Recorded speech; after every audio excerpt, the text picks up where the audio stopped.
Boop, boop, boop, boop. Beep, bop, bop, bop. Burp, boop, boop, boop. Peep, pop, poo, poo. Pop, dop, deep, dop, doo, dop.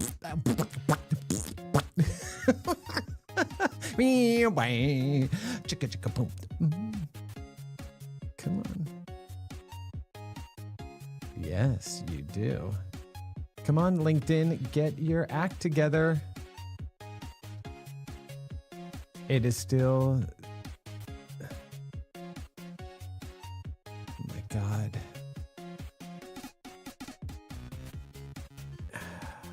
Hold on. Come on. Oh my God, it's not pulling up a go live. Oh, now it is. Jesus. The worst platform for streaming.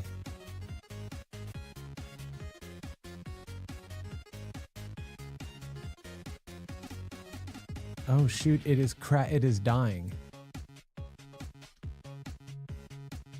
Yeah, let me hold on.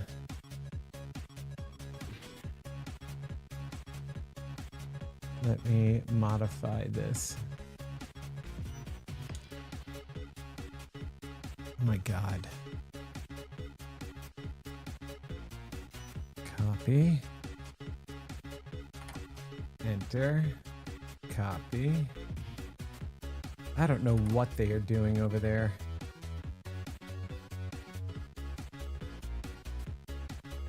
We'll do it again.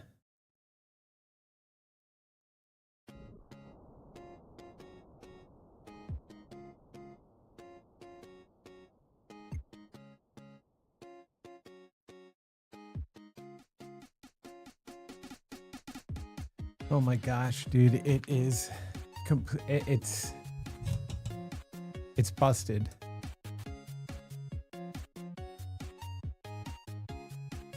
Yeah, post onto LinkedIn that it is busted into please come on over. Well, let me see. Hold on. Yeah, it keeps on crapping out for there's 0 BPS going through right now. Yeah. So join us over on YouTube.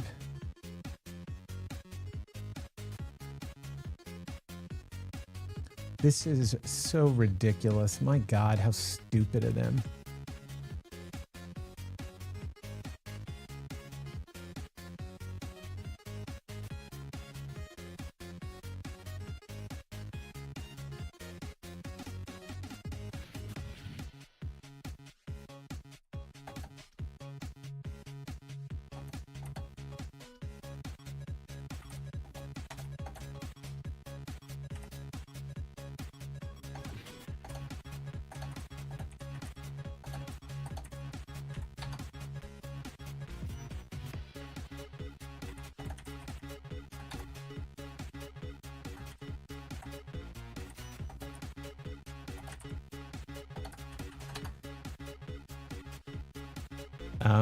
Do you have the link to that?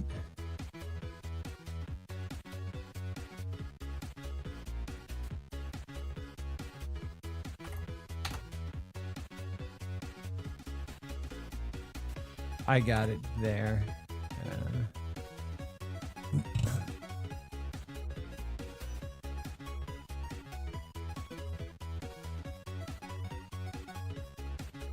All right, we will see if it decides to start doing it, but at this point, I am gonna kill the LinkedIn one.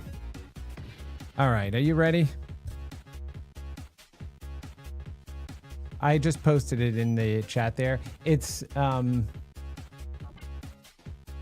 me see. You got it? All right, let's go ahead and just head on over. All right, you ready? In 3, 2.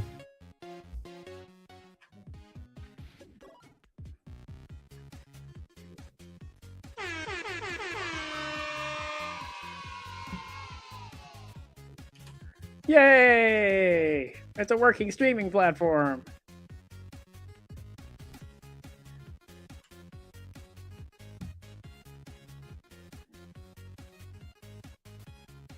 I'm down. Okay. Here you go, bud.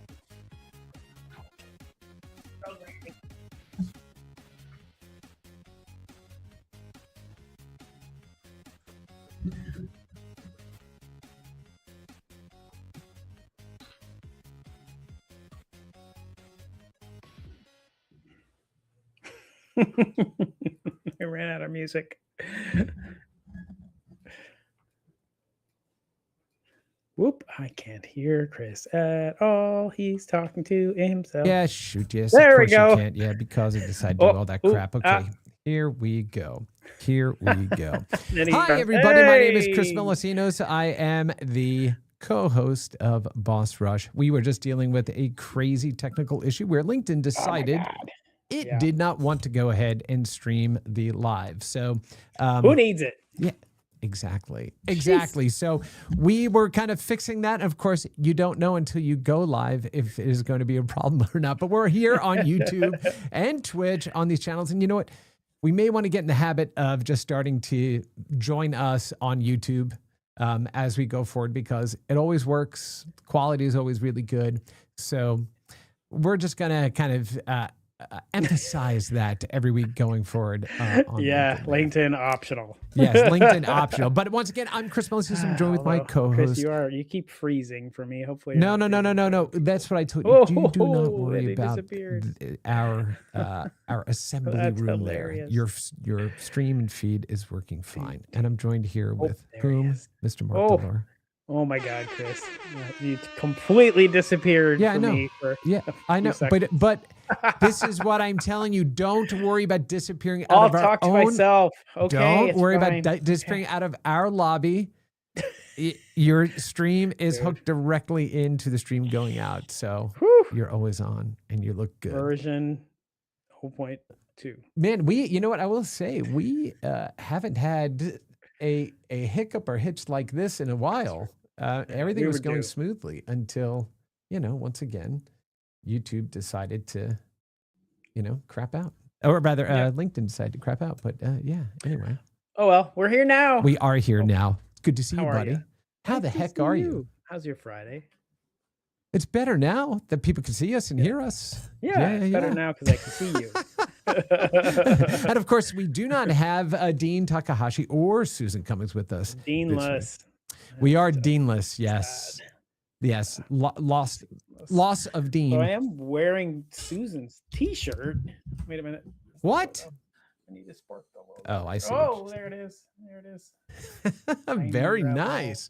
Yeah, very, very good. Great t-shirt. Look at you yawning and everything else. I got to get this tea. It's been a week. It has been a week. Yeah? Yeah. What's happening with you? Just everything. All the things? All the things. Well, we're in the midst of planning the layout of the floor for GDC. GDC, what's that? And where all the sessions are going to be, the Game Developers Conference, GDC Festival of Gaming in March. We opened up registration this week. And we are in it. We got the call for submissions closed. The advisory board is cranking away, reviewing stuff. And we'll meet up mid-September to have some chats about what we'll have at the show. I'm thinking about keynotes, all the things. We're in it. But this week, it's next week, I should say, it's Gamescom time. Yeah. Why don't we talk a bit about Gamescom? So you're heading over there, right? I'll be there Sunday midday to Friday morning. Is that right? Friday 1:00. Yep. Long week. Mm-hmm. With the goal of just meeting lots of devs and, seeing what's going on in Europe better than I can from here. So I'm excited about that. Catching up with lots of people. Okay, so while I go ahead and make sure that everybody that may be looking for us on LinkedIn or finding us over here, tell us what you're most excited about and tell us a little bit more about Gamescom for those that may not have been. Yeah. Well, Gamescom's a huge, probably the hugest show in Europe for hugest. Games. That's a word. Hugest. This morning it is a word I declare. Hugest. And it's hundreds of thousands of people over the course of a week, largely consumer focused, but with also, a business focus, a developer focus. And that's more towards the front end of the week. So Monday, Tuesday, it's about business and about development. And then towards the end of the week, it opens up more to consumer. So you can stroll the show floor, and it's maybe more like PAX, if you're familiar with PAX. So Oh, beginning of yeah. the week, more like GDC, but smaller, 5,000, 6,000. Towards the end of the week, more like PAX, but larger, hundreds of thousands, huge, gigantic, amazing, maybe a little smelly, lots of people in one place. But I love it, and it really is a festival towards the end of the week, with all the craziness and fun and fans that you might hope for. At the front end of the week, talking about where we're at for the business, what it's like in the evolution of the industry for the past couple of years. We've been through a lot, so it's important for us all to get together and share tips and tricks, see each other again. What am I looking forward to? I think what I look forward to, aside from the sessions, is always the international booths that they have. Gamescom is really good about having a wide variety of booths from countries around the world, highlighting games that are made there. And so I always make sure to spend tons of time there because I'm curious to see how the development system environment, what's the word, I don't know, how are things going, The is what I want to know. developer ecosystem. Ecosystem, There thank you you, go. that's the word I'm looking for. Still working on my T here. And also I'm really curious to learn about the stories of other cultures and see what people are talking about, what I can learn. So yeah, I try to spend as much time as I can over there. Plus, it's always super interesting to hear about tax incentives and things like that in different regions. What are different countries trying to do to stoke up the fires of their ecosystem in their countries, and promote the developers there, grow the industry, and find ways we can all work together. So that's what I get most excited about. Plus, Yeah. I'm always on the prowl for new tools and technologies that I can use See, when now I'm building stuff at home. when you say prowl, I just imagine you sneaking around like hello neighbor. Right. Yep, that's definitely me. I'm trying to decide if I can bring my 360 video camera along or not. I don't know if they'll get upset about that, but I just got a fancy Osmo 360 latest generation, and it's 8K capture, 8K, which is Ooh. crazy. So I kind of want to run around the show floor and capture it for the people back home. Well, so you just reminded me with the 360 video capture. I remember back at E3 when the PS2 was really big, and it was one of the video game magazines that said, "Oh, we have a 360 video of E3 that you're going to be able to go ahead and walk through." And they had it like on a little, a remote controlled bot. And Oh, was nice. that orb, the firing up orb 360. And Yeah. then you're watching it on your PlayStation 2 disc, and you could move the camera around, and you were like, what is this magic that's going on? Of course, so it was all like cool. 320 by 240, whatever. Right. Everything is really, Yep. don't zoom in. Right? It's crazy. Yeah, this little camera, I mean, it's like this big. It's 8K. I think it's 8K 60, if I remember correctly, which is bonkers. That's right? You just put it on a stick and walk 8K. around, and then you can later on, go in there. And at 8K, the resolution is really good. Oh, Unbelievable. Yeah. That's amazing. 8K 50, actually, I think is what it is. Oh. Yeah, anyway, Gamescom will be awesome. Very cool. Of course. So I'm trying to let everyone on LinkedIn know to come on over here and trying to update the post. Trying to update the post for it. It goes and putting in a YouTube link. It says, we're having trouble processing your edit. Oh, LinkedIn. Yeah, we've encountered a problem updating your post. Oh, my God. Yeah, it's okay. All right. Yeah. Please, anybody that's watching right now, go ahead and let people know on LinkedIn that we are over here on YouTube, please, because we can just do that.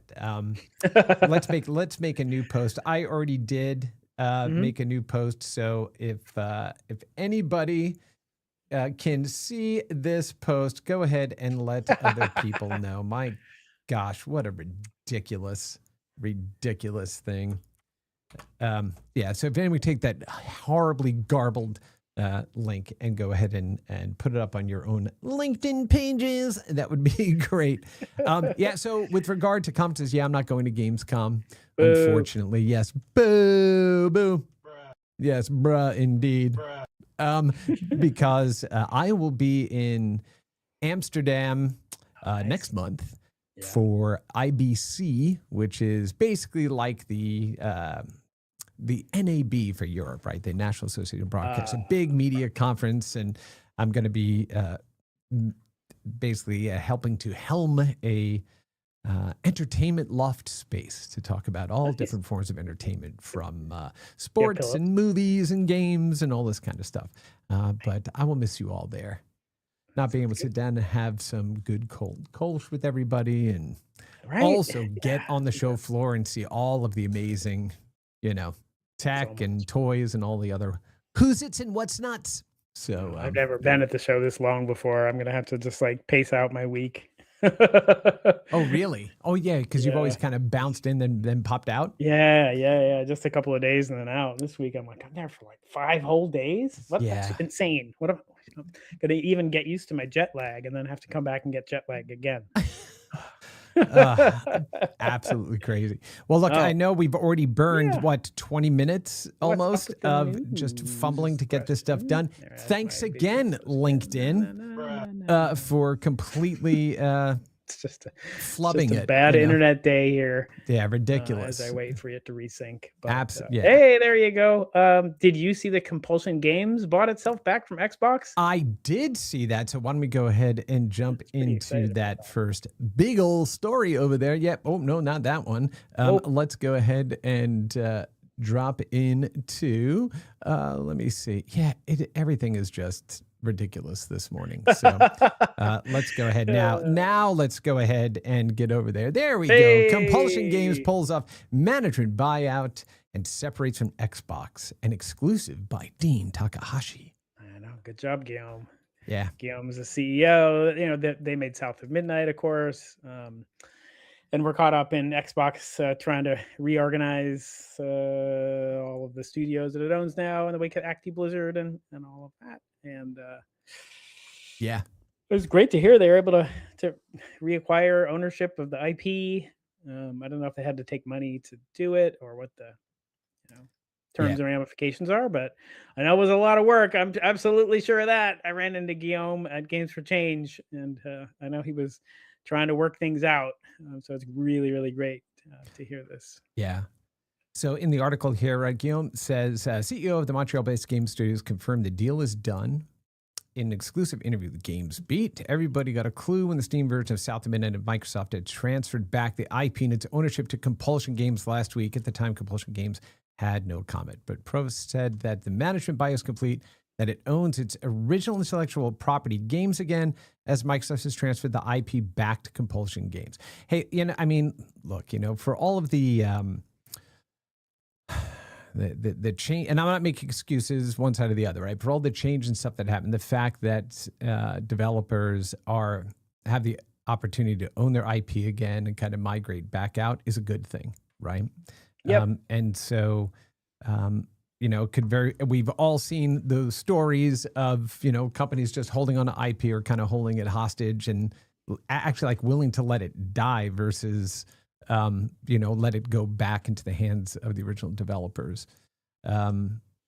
We've seen so many accounts of that. So it is good to see, that artists and creators get, the opportunity to take back their creations, right? So, Yep. Wishing them the absolute best as they go forward. For sure. Yeah, I love that one. For sure. Mm-hmm. What else did you see? What else you got queued up? I got some stuff, but what do you got? Yeah, I've got a good one here, which is Doug Bowser, Sean Layden, and Peter Moore unite for historic GamesBeat Next Gaming Legends panel. Oh my gosh, that one is going to be, that deserves a whole cheer and some air horn behind it, because my goodness, that is going to be a whopper of a panel. Just amazing that that's happening there. So, unfortunately, I'm not going to be able to be there either. No. I'm all over the place. This one is killing me. when I saw this pop up. The event will start with a historic panel that Dean plans to moderate with the former heads of game console makers together on stage for the first time. Former president, Doug Bowser, former president and CEO of Nintendo America, Sean Layden, the former president and CEO of Sony Interactive Entertainment, and Peter Moore, former president of Sega of America, also former COO of Electronic Arts and former corporate vice president of Microsoft's Interactive Game Division.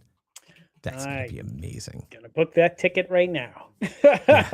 I'm ready to come to that. Yeah. What else is happening in November? Well, our friend here, of course, joining the chat there, Mr. Darren Gladstone. Yeah, he says that's going to be a barn burner panel, boss fight. Let's get them all shot right beforehand, though, so that there's no corporate pausing. Yeah. Yes. Exactly. So yeah, that's awesome that they're going to be there. Another piece of news too, Mark, since we talked about Gamescom, that they reported Gamescom will draw 1,600 exhibitors from 67 countries across 33 soccer pitches of space. Oh, that's a funny comparison, 33 soccer pitches. That's extraordinary. I mean, well, given the country that it's in, right? Yeah. That's exactly the right. Right. Exactly. Exactly the right way to do that. But my goodness. I was on a call with GDC folks when I was trying to describe the show floor at Gamescom to folks who hadn't been there before. So I was looking at the map and I was like, okay, on floor 1, there's like 11 separate gigantic spaces. And then you go to floor 2 and then there's a whole bunch more. You go back down to the basement and there's some there. Some over here is for business, over here is for consumer. And I'm just like, it is indescribable. So here's my question. What is the Kentia Hall equivalent at Gamescom? Because that's where I want to go. What is it? Do we know? No. Say again. I had you cut out. Oh, the Kentia Hall. The Kentia Hall of Gamescom. Yeah. You know what? There was a hall that I looked at, and I noticed that it was a whole bunch of tiny little booths, and I was like, that totally looks like a Kentia Hall place. I'm gonna go hang out there. Yeah, I'll report back. Yeah, definitely want to go ahead and see that. My goodness. Yeah, I was like, that looks interesting. Yeah, absolutely. Did you see the Ukrainian Games Festival live on Steam? No, I did not. Tell us more. So it's a GamesBeat article. That's where I found it. I'm sure it's our friend Olga who's organized it, probably with some other folks. It says organized by publishing agency Palaya. Maybe it's Palaya. Okay. That could be it. 680 Ukrainian games on Steam for sale. That's insane. That is amazing, awesome. Right? Let's see. Ukrainian Games Festival 2026. Yeah. Oh, and some good sales too. Defender of the Crown. What's that doing in there? What? That's not Ukrainian, is it? It must be. Maybe they ported it. Maybe they Black Tower Basement.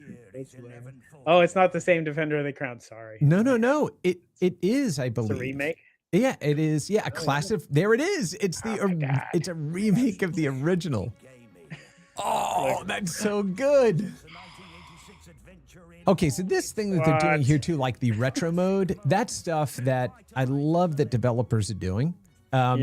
When they do some of these remakes, and of course, our friends over at Digital Eclipse have been the leaders in doing that, right? Right, they've been killing it. Yep. Oh, that's so cool. Wow, now I'm distracted by that. Exactly. Oh, dun, dun, dun, dun. Dun, dun, dun, dun, dun, dun, oh my God. Dun, dun, dun, dun, dun. It reminded me, I spent 20 minutes of my life last night watching a video about the Dark Castle game on the original Mac. Yes. No, all the audio is stuck in my head. Oh, Dark Tower? Dark Castle. Dark Castle, yeah. The graphics and everything for Dark Castle were amazing. Terrible game. Terrible collision. It's very terrible hard. Jumping arcs. Yeah, weird animation gaps. Yeah, well, because on the Mac, right, it was just black and white. Yeah. And so you didn't know. Well, sometimes I still played the crap out of it, though. Yeah, of course. Yeah. I usually figured it was my fault if I did something. I lost. It's me. They did a good job of that. I was like, I got to play that again. Yeah. That's awesome. All right, so Ukrainian Games Festival. Yeah, that's pretty fantastic. Festival, I didn't even know that was going on. Through August 24. Very, very cool. I love the hidden object games too. Super awesome, especially when you're just like binge watching something, right, like on TV. Kryptonite, man. Yeah, exactly. Right, you can do that at the same time. Yeah, That very and very cool. clicker games, man. I gotta stay away from both of those. Just I get you. don't know how to walk away. I get you. Well, that's how they get you. That's how they get you. So a whole bunch of exclusive new demos and play tests. Yeah, really, really awesome. All right, now thanks, Mark. Now I'll just be checking all this out again. Metro games. What else you got? What else you seen this week that's good? Well, let's see. There were some stories that popped here, and I know we touched on this last week, but Dean wrote a piece about this on August 18th. Unfortunately, we missed last week's live, but here we go. Stars Reach launches into early access after 8 years of work. Oh my God. Right? So massively, Stars is Sandbox massively multiplayer online role-playing game where players leave a lasting mark on a galaxy powered by cloud-native technology. Every asteroid, planet, and settlement exists in a persistent world that evolves through player actions. After 8 years of development, it is available on Steam. And yeah, it looks fantastic, and we are so happy for Raph and the whole team for 8 years, right? 8 years since they started development, but really like half a life of ideas that just kind of came together in, this expression. And it is amazing. It is really amazing. So I will definitely be jumping back in. Have you played it around with it at all? I haven't since the early days of it. I mean, it looks like a completely different game from what I played maybe a year ago. I mean, it might be longer than a year ago. Yeah, it looks amazing. I definitely need to get back in there. I posted about it on LinkedIn, and I was like, I'm going to go buy it and play it. And then I got distracted. Like you don't have enough going on in your life, right? I know. Darren had said with regard to Defender of the Crown, now if only someone would do this for half the other games from our childhood, hand raised for the Bilestone. There you go. Bilestone. Yep. Yeah. What about Bolo? Somebody remake Bolo on Apple II for me. See, I was not an Apple II kid, so some of these games I've not had the opportunity to experience. Yeah, me either. It's okay. We all have gaps. We sure do. I didn't play enough Sega Saturn games, so. What's that? You were in the land of Sega Saturn games? No, I haven't played enough. Like back then, I was not a Sega guy. Like when I was at Nintendo and Sega was launching platforms, we were like, whatever.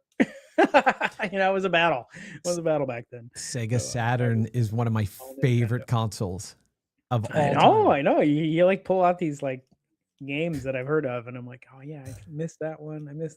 Yes. Incredible. Absolutely incredible. Rick Velez here in the chat. Hey, Rick says, hey, did you hear about the Golden Axe series on Paramount Plus? No. What? All right, let's go ahead and pull that one up. Wow. Let's see, Rick. What do we have here? Golden Axe official trailer on Paramount Plus. Here we go. Oh, it's an animated series. Oh, that was cool.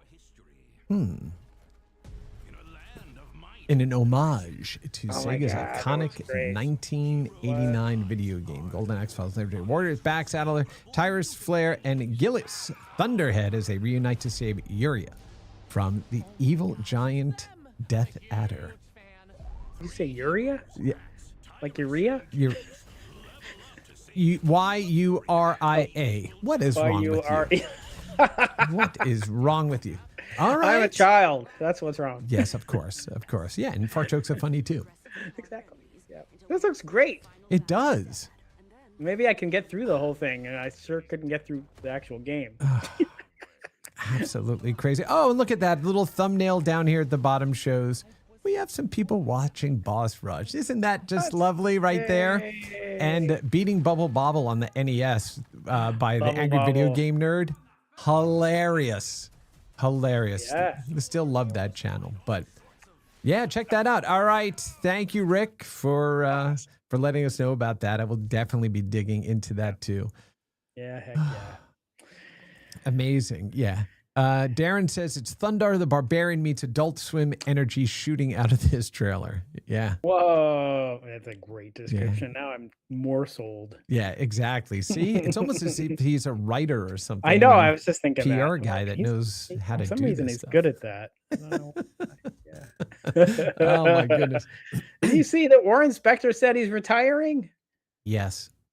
I don't know if I believe it. Yeah. Well, I don't even think he believes it. He even said, right? He even said in a follow-up post, or at the end of that post, he's like, who knows if that will actually last, right?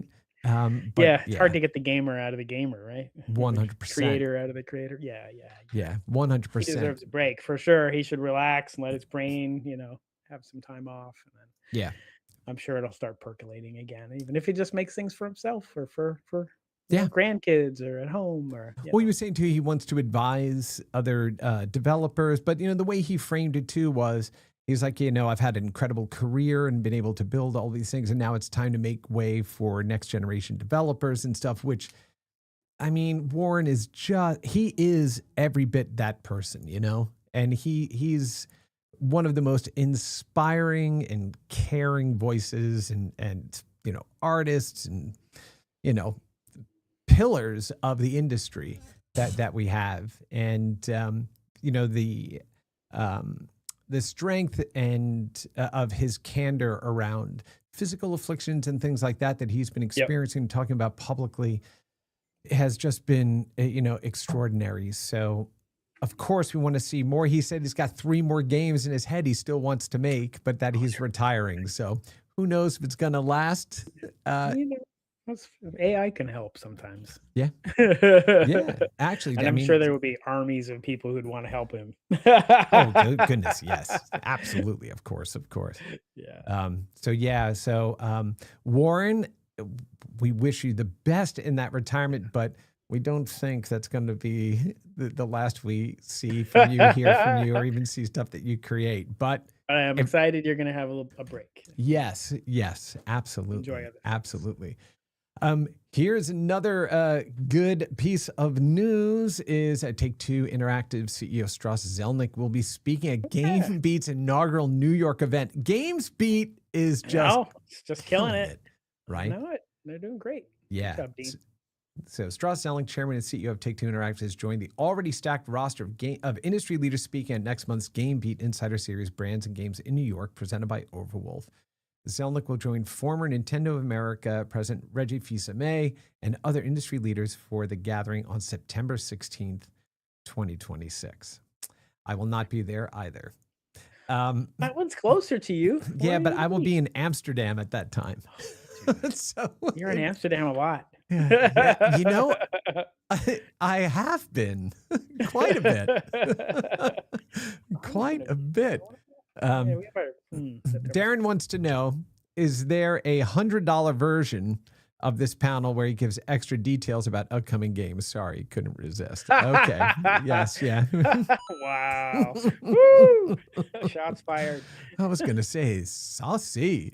But there you go. Yeah. So it'd be great to hear from. Did you hear that part of the trailer that was supposed to be exclusive for Netflix has leaked? Dean heard that. Yeah, Dean actually reported on that. I heard that it leaked. I had a quick thought that I should go find it before it gets taken down, and then thought, I don't want to ruin it for myself. Agreed. That is exactly it. It's like, I'll just wait. I'm good. Yeah. We've waited this long. We can wait a smidge more. It's okay. Yes. So what other news do you have? Or for folks in the chat, what other stories are we missing that we should go ahead and cover here? Mark, surface something while I go ahead and check the chat here. Come on. What you got? Yeah, I'm like, look, I got tabs lined up here. I'm like, what is worthy of our discussion? I have to admit, there is one thing that popped that Dean posted purely because I'm a nerd. Go ahead. And the headline is DRX Esports launches division for K-dramas and game publishing. What? I know. Yeah. Drop that link. Esports group. Yep. Drop that link in the drop that link Our in group the here. YouTube chat. Bam. In the YouTube chat. Oop. Oh, I don't think I have it up. I've shut it down so my other stream would be okay. Yeah, I sent no. it to you in the Ninja chat. Oh, yeah. Oh, okay, Yeah. yeah. So this I'll is a copy it then. Korean esports group expanding into Korean dramas and Oh my goodness. game publishing. So I What? I'm a K-pop nerd lately. I keep having really entertaining calls. We're interviewing for a new conference director for GDC, and I've been completely entertained to see that several of our candidates spontaneously mentioned their own nerddom of K-pop or Korean dramas or Korean games. Somebody was like, Seoul, Korea is the place that I want to travel to the most. Like, I've been there a bunch. I love it. I want to go back. I was like, oh, you're my kind of nerd. Like Korean and Japanese, I could spend, years there. Yeah. So yeah, anyway, this crossed across my news this morning, and I was like, oh, cool. All right, let's go. More of that. Let's see. DRX plans to inject additional capital into the business to expand its operations, grow the team working across content IP, and increase its ability to identify, secure, invest in, and produce entertainment projects. Future structures could include co-production investment partnerships, as well as potentially originating content directly, depending on the project and available capital. All right. Yeah. So I'm hoping for more great esports games. Yeah, I was going to say DRX, you have one of your biggest supporters right over there, right? If you need somebody to speak on behalf, there you go. Ding, ding, ding. It is Mark Delora. Well, the esports in the U.S. has had such an interesting ride. Like I'm still just sort of contemplating it still. Like there were years, a couple decades ago that I was like, oh man, esports is huge around the world, but not in the U.S. How sad. And that was when I was living in San Francisco. And then there was an esports thing that happened in San Francisco, and it was more epic than I could have imagined, And then we had the rise of esports here in the US and teams, people investing in teams. There's still the esports stadium in Las Vegas. I forget what the term is. But then Arena, esports arena. I don't hear about like the international was a competition that was here in Seattle, and it's moved around a bit, but I don't hear much about it anymore. Yeah. I know League of Legends still has a thing. There's still tournaments happening, but they seem so quiet in comparison to what they were. Yeah. No, agreed. There was an article that came out recently about, it was an opinion piece. I think it was on Games Business or gamesindustry.biz rather. Yep. Yeah. And they were saying, opinion is that the game industry needs more events. And by events, they meant, like consumer events. And it made me think, now I believe in reading through the article, I was blitzing through it, was, like event-based things happening in live ops games or event-driven sort of things. But I also think physical events, right? Like physical competitions. And I was in preparation actually for today, I was trying to find some footage for it, but then I'm like, I got distracted and didn't, which was like mall tours during like the 80s and 90s that Sega and Nintendo used to do, right? Where they would bring like a truckload of things, and people would come into the mall and compete against each other and build community that way and everything. I think that lines up very well with the rotation that we're seeing back to flip phones and analog tech and stuff like that. That's really like on the rise, like in-person stuff. Yeah, people want that, Yeah, I guess it is just evolving. Like I've noticed the other day that the Seattle Symphony, here I'm in Seattle, and the Seattle Symphony has at least 3 game-related concerts, coming in the near term. And I'm like, well, that's a great development. Maybe we find ways to build on those and make them broader events. But I forgot that the Pokemon World Championships is coming up in a week. It is. I think it's in San Francisco at Moscone.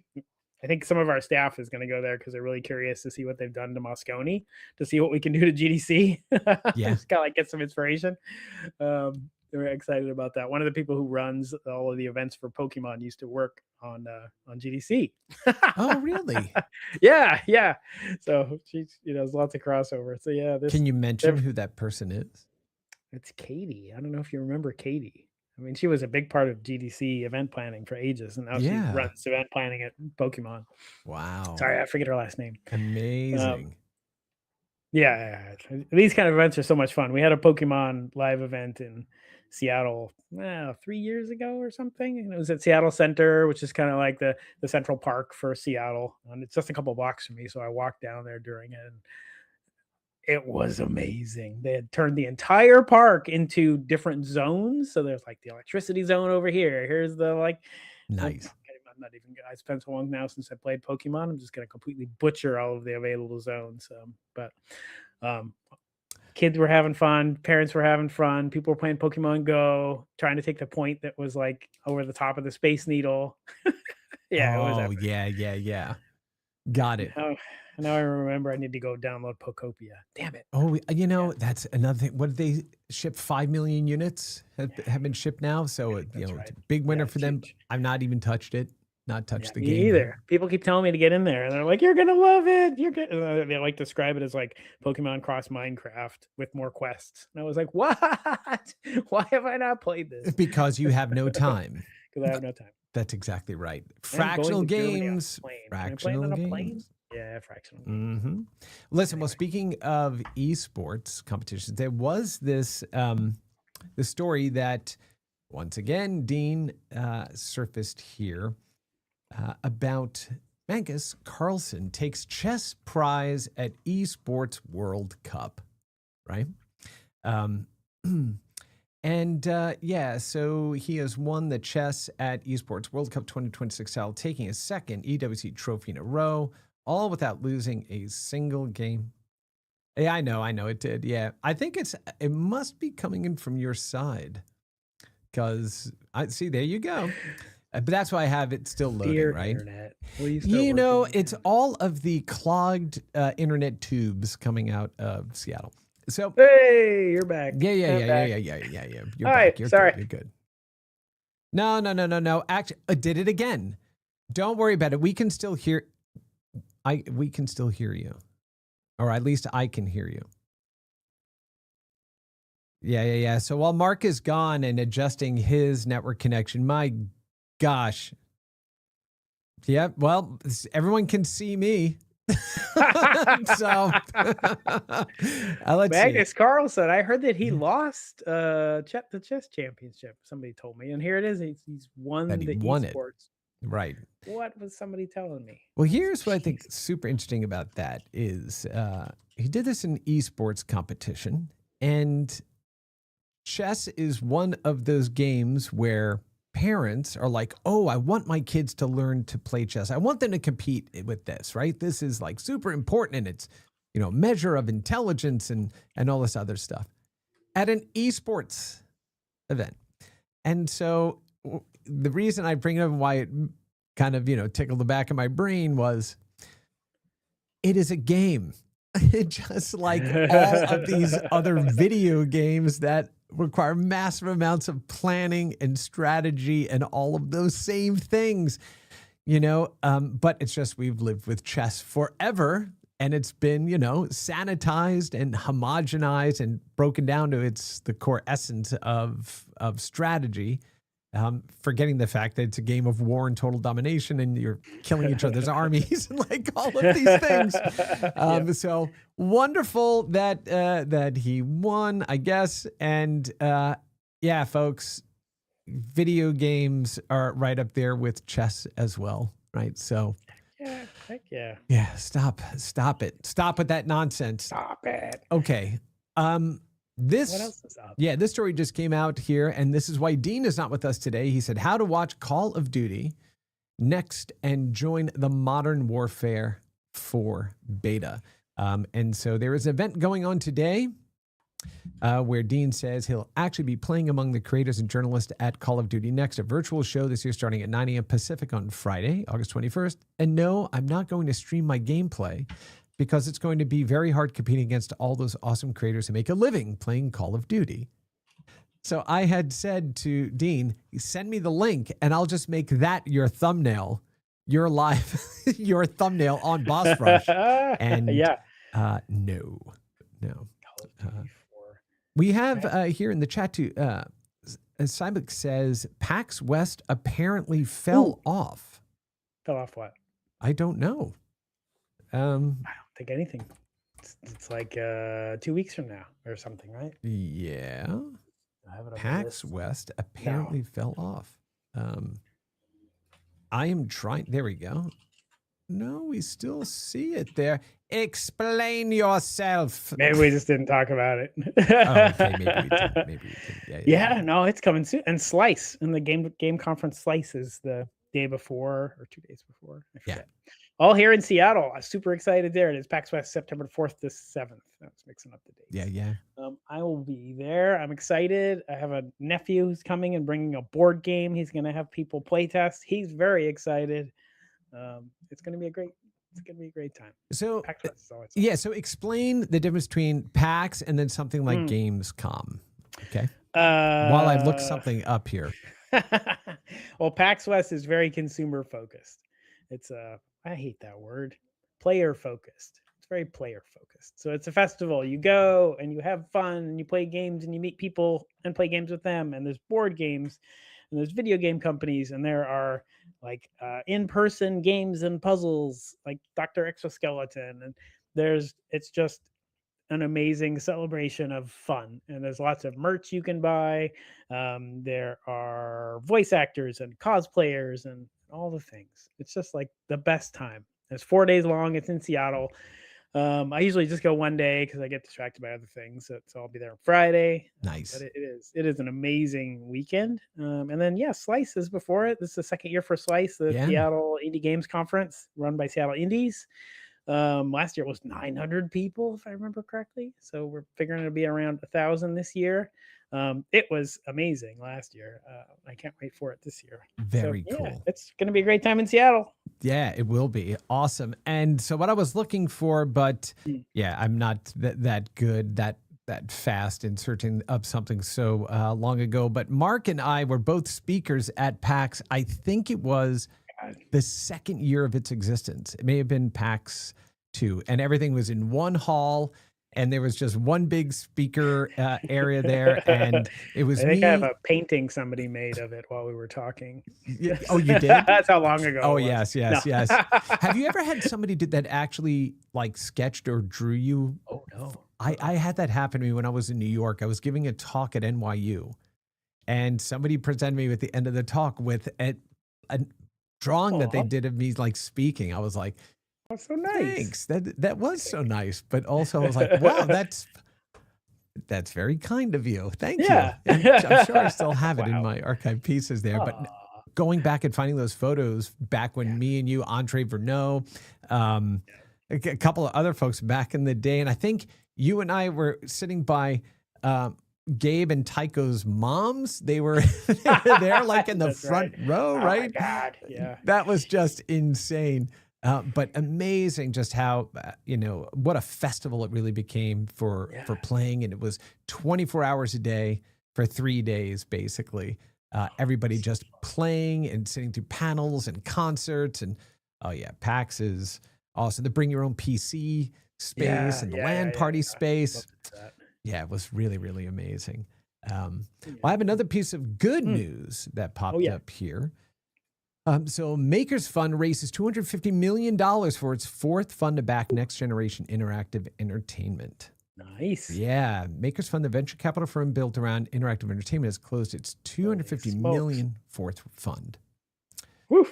This new raise means the venture firm has $1.5 billion in assets under management now, and the new fund will back the founders shaping what games and interactive entertainment will look like next. So when we talk about, again, the pressures that we've had in the industry over these past few years, right? Money is starting to kind of shake back out again, right? New opportunities are continuing to emerge. So it's good to see that there's still this infusion of money and resources coming into the industry. Yeah, absolutely. I feel like I've had more conversations the last month or so with people who are like, it feels like things are slowly letting up. Like it's a little less tight than it was. There's a little more money out there. Yeah. Like, okay. You know, we've said that a bunch of times, of course, but it's not as if it's pulled back, right? It continues to open step by step, right? Yeah. I also think that maybe and this is complete conjecture on my part, like I have no idea if this is true or not, but it feels like, you know, waiting for some of these really big swings to happen or change. Now that the EA deal has been closed and some of the stuff, so all of a sudden it's kind of like, okay, now we know what's off the table and what's not, right? Yeah. We know where to go and place things or where to look or not look. And I do still think that it's not going to be, you know, huge like tranches of money that come in, you know, for the next big AAA, let me go compete, you know, with Red Dead or something. It's going to be that mid-tier, smaller, more predictable, more sustainable development over time, right?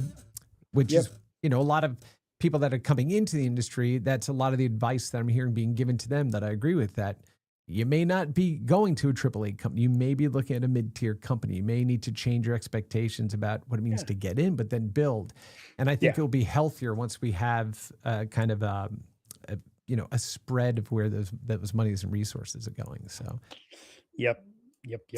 You know. Me too. Yeah. I only got one other thing I want to mention, and I was hesitant in talking about it, only because I haven't completely listened to it yet, which is so the GameDeveloper.com team, Bryant Francis, who's one of the lead writers and editors on the site.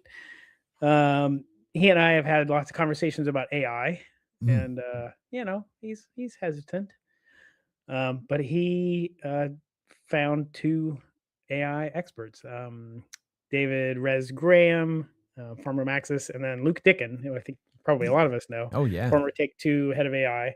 And interviewed the two of them. And so the podcast got posted up. Gosh, I guess it was this morning. I was listening to it as I was walking this morning. But I'm very curious. Like I know a little bit about, you know, Luke and Luke's position.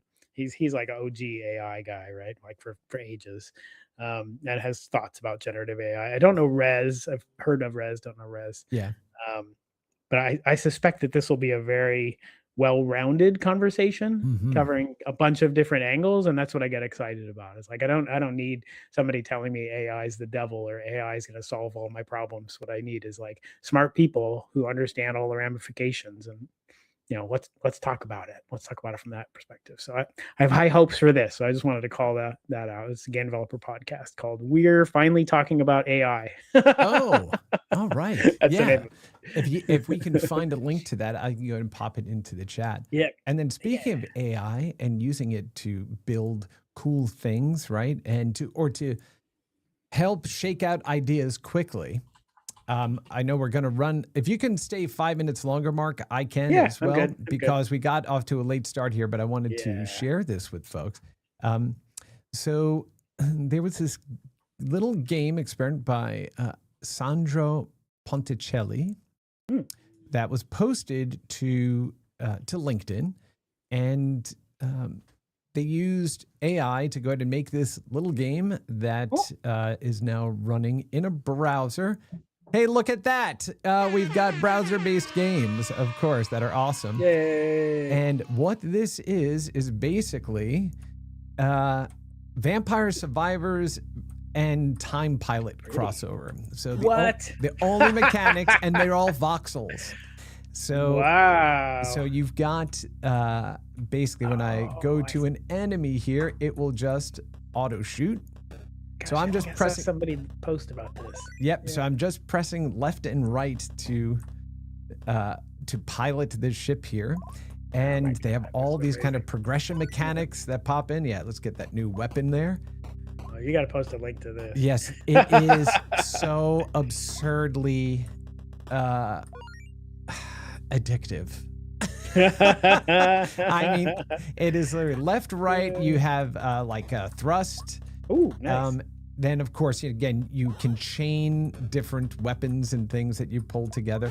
But what I love about this is you don't have to download anything. It works on everything that has a browser. Just go ahead and click and start playing. And the cool thing is the developer has also opened up all the code to anybody that wants to build on it and extend it. And they were just like, just go to town. Like, Love I it. don't want to do anything else with this, but Adam Orth had posted about it on his page, and I was like, oh my goodness, yes, So yes, cool. yes. And yeah, absolutely amazing. So I'll go ahead and post that into the chat here as well. Gosh, you're making me think about a world in which like small communities of people can challenge each other with like games made fast with AI. Like, hey, try this, and we can see who gets the high score. Yes. Yeah, it's Yes, exciting. yeah. Wendy Prattner here says Chris is a games pusher, feeding that addiction. Yes, of course. Yeah, heck yeah, absolutely.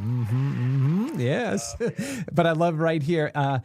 They wrote, this is a short 1-week prototype. Everything in it, ideas, mechanics, concepts, are free to use. If something here sparks an idea for you, go ahead and run with it. And if you end up making something cool, I genuinely enjoy seeing it. Always happy to talk shop. So thank you so much for building something so cool, right? And then giving it to people to go and learn from and build on. That's awesome, right? I love that. Absolutely love that.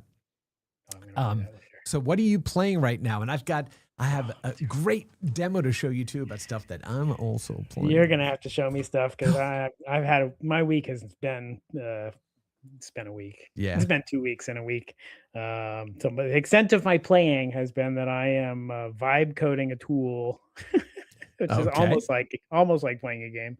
Vibe coding a tool to help me with the layout of sessions at GDC because it has been done for 25 years with whiteboard and Post-it notes. Yeah. I get that. And it's hard when your team is remote to do whiteboard and Post-it notes. So I figured, why not take this as an opportunity to vibe code something. Very cool. All right. Anyway, so not a game. I'm sorry. I do have And Roger sitting here on my desktop mocking me, as well as Arc Raiders. Both of those things are like, come play me. And Roger from Kodansha in Japan, I've heard amazing things about and need to play. And my brother keeps playing Arc Raiders, and some of my neighbors keep playing Arc Raiders, and so I got to get in there and like hang out with him. Yes. Well, okay, so I have a quick announcement that we'll share here now. So every other Friday, I'm going to wind up doing 2 live streams. So the first one, of course, is Boss Rush. But for my day job, I will also be the permanent co-host of a new video series called The Cloud Report on the AWS channel on YouTube and Twitch and everything else. And so we did the first show 2 weeks ago. The second show will start later today at 3 p.m. Eastern. And the numbers have been insane. Yeah. What are you talking about? On the first 2 clips here, we have 457,000 views on one of the clips. That's amazing. 423,000 views on the second clip. And about 1.1 million views overall, right, across different platforms. Oh, there it is. Your AI personal trainer. Right. Nice. And so this is, hey, let's go ahead and code an AI personal trainer in 20 minutes. That's so cool. Right. Wow. And it can be things like, I just got doing this workout and now I only want to eat, 400 calories, in this. And it comes back and goes, well, no, your recovery has looked like this. So you should be looking at that or make sure you're fitting this in. And so you're able to build these tools. The other one, which was... we used AI to recreate our mom's chicken recipe, was using vector data alongside of data in DynamoDB to take a look at, let's say, an image of fried chicken, and then use that vector data to go ahead and say, all right, let me find the recipes that look like this does. And it uses, instead of like just metadata, it's using actual like vector dimensions of the image to say, and vector data of the image to go, no, it's not just crispy chicken, or it's not Southern chicken, it's not fried chicken, right? It uses all that vector data to actually zero in on the things that look very close to this, right? And so what the Cloud Report is basically, it's snackable content. It's your shorter form content. That's right? important. That helps people that are learning about technologies that AWS uses and builds, how they can jump in and really creative ways and all these sorts of things. And one of the things that we're talking about today is a new ad unit that has been available on Twitch that allows you to jump in and instantly play AAA games, all streamed off of the AWS's basically streaming technology, the Game Lift Streams technology. So it's going to be a lot of fun, right, to do it. So I thought I would go ahead and throw that out there. Very cool. Okay. Thank you. All right, now, what are we playing with? So I talked about this a bit last week. The Atari Game Station Go. So this is a new-ish handheld, right, from my arcade with Atari games, right, and Atari working with them. But the reason that I picked this up and why it's so cool is that it combines all of those different console controls into one unit. So I know it's a little fuzzy there, but you basically have a spinner control here. Oh, holy cow. You have a trackball here, crosspad, and a full numeric keypad. Right? So when you're playing a game that requires a keypad, right, you'll have it. Yeah, Mark, you'll be logging back in, but we can still just hang tight. Yeah, I can't stand that either. We need to check what's going on. All right, there we go. But the cool thing is that when you go in and you pick a game, and actually what I'm going to do is plug into here since it has HDMI out, and it's really cool. I thought you were playing a video. I didn't realize it was on your desk. Yeah, no, it's on my desk. Nice. Yes, this is all right here live, folks, live. So it has USB-C ports on the back for controllers. It also has a micro SD slot. Wonder what that's for. HDMI? Does it have and it has HDMI out, so we're going to go ahead and do that. And we'll plug that in there. And then what are we going to do there? Let's get out of studio mode and let's turn on that HDMI. And so there it is. Those are the games that are running live in here. And what's really cool is it only illuminates the buttons that are needed, like for a particular game that you may be playing, right? So right now the crosspad is lit up there. There, let me see. There it is. So the crosspad is lit, but not here. Only the A and Y buttons are illuminated. It's a little hard to see with lighting here in the studio. Oh, yeah. Right? But, so let's go over into Atari. And it comes with 200 games. Wow. Right? And so, yeah, let's go into Atari Arcade and let's go up to Tempest. Great classic game. And then we get in here to start it. And it's got a little button that says credit on it, which is great. So you actually put in those credits. And then there we go. So now I'm using the spinner to play old school Tempest. I just discovered I could order one and it would be here tomorrow morning before my flight to Gamescom. Yes, but yes, it can. Oh, no. Yes. And it's really, really cool. Of course, you can put all sorts of other games that are emulated right onto the device too through that micro SD slot. But really, really cool little machine. And again, what makes it so cool is the fact that you've got all of those controls right there, basically on the unit. It's like the perfect device for any retro game. Yes. That's amazing. Now, here's the one caveat. Oh, no. Yeah. I wish they would have used a faster CPU and a better GPU. Oh, no. Yeah. This is absolutely locked into older era of games, right? Okay. But that still just means thousands and thousands, right, of games. And look at all of these they have. They even had, I think it was a Crystal Castles. Oh. Yes. Oh, so so there you go. So Crystal Castles, right? Nice. Here we go. Let's go and hit that with Bentley Bear. And look at that. So it lit up the controls for the crosspad or the trackball. Oh. So now, trackball. Yes. So, and there you can see it was actually loading the ROM. So I'm going to put in those credits and let's see. And now we'll go ahead and hit start and. That's really cool. Oh, yes. And doing that, that roll, like when you have it down here at the bottom and then you would quickly like whip the trackball up, right? And back up behind the castle there. Oh, I thought you were going to hit the jump button back there. Oh, yeah, there's the jump. Oh, that's right. Is there? I think that's where it is, right? Is it in the back corner? Oh, the one that makes you jump really far? Or the honey? The warp pipe. Oh, let me see. Let's see, back corner. Maybe I'm thinking of a different level. Might be a different level. See, somewhere there is a warp pipe, but I forgot. See, look at what Mark is doing right there. He is hacking my own memory of these games, right? But there you go. So this is what I've been messing about with, right? Oh my God. I'm tempted to just like buy one of these for the plane ride and then send one to my brother and not tell him. Yeah. It's amazing. Amazing. Wendy says, do it, Mark. DEW. Do it, Mark. Do it. That's right. Do it, bro. And so this is the cool Atari, and it's got balls of steel, which are all these pinball tables. Oh, nice. Right? All these different ones in there. And then it also has, of course, Pac-Man, but Jalico or Jalico, however you pronounce it, but all their different games, 8-bit, 16-bit, arcade, multiplayer ones.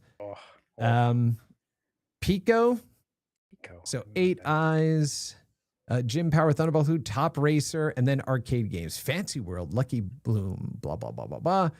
And what else did I mean? Oh, and then the Atari Recharged games. It also comes with, which are the new remakes of all of those classic games. Berserk, nice. Recharge, Breakout, Centipede, Missile Command, Asteroids, right? All included here as well. So yeah, I've just been having a blast. Yeah, it looks amazing. And then Wendy said, yeah, I think you can get another controller so you can play with someone else or do something. You can, and you can actually they sell a separate controller that has all of the controls on it. Keypad, trackball, spinner, and the crosshair, shoulder buttons, everything.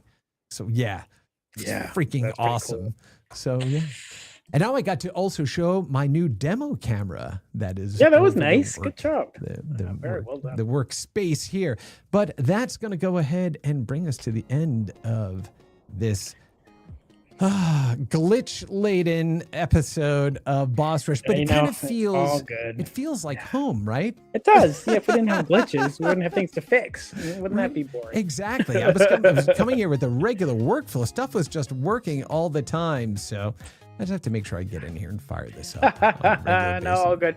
No, now you'll do your other one later and everything will be fine and you'll know it's my fault. Then I know it's your fault. Absolutely. Rick Gillespie is going to be playing Star Fox this weekend. Of course. Yes, get in and play some more of that. But that's going to go ahead and wrap it up for this week's episode of Boss Rush. Once again, for reliability, come check us out on YouTube, LinkedIn. Don't know what your problem is. Get your act together, because that's just a bit ridiculous. But Mark, lovely to see you, friend, as always. Yeah, it's lovely to see you too. And weekend. Yeah, we hope everyone has a great rest of your day and an awesome weekend. And we'll see you hopefully next week. Yeah. On Boss Rush. Thanks, y'all. Bye. Thanks. Bye. Oh my God. I cannot believe that.